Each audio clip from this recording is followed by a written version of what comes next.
DJ वाले छोरे अपनी स्टाइल में बजाना।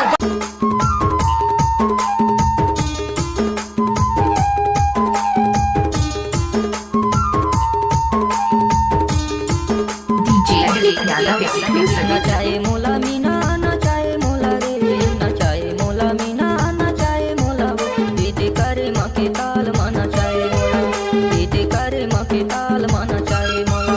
अरे अरे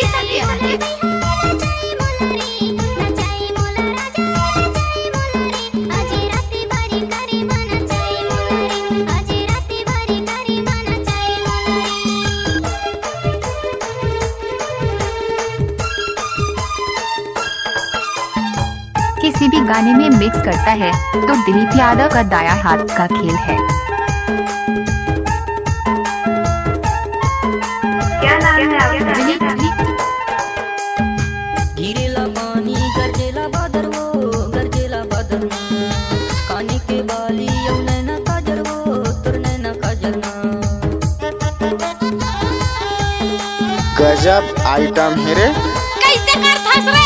गिरेला पानी गरजेला बादर वो गरजेला बादर काने के बाली यौ नैना काजर वो तुर नैना मिक्स बाय रिझाए मोला गोरी रिझाए मोला वो रिझाए मोला रानी रिझाए मोला वो ये देकारे माँ के ताल मारी झाए मोला ये देकारे माँ के ताल मारी झाए मोला।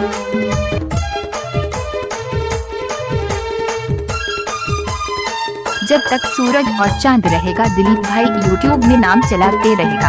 अरे ये सब क्या है?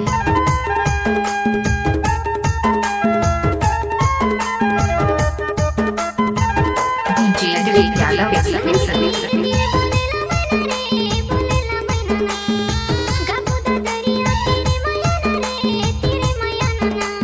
लजाबे झनो। ओके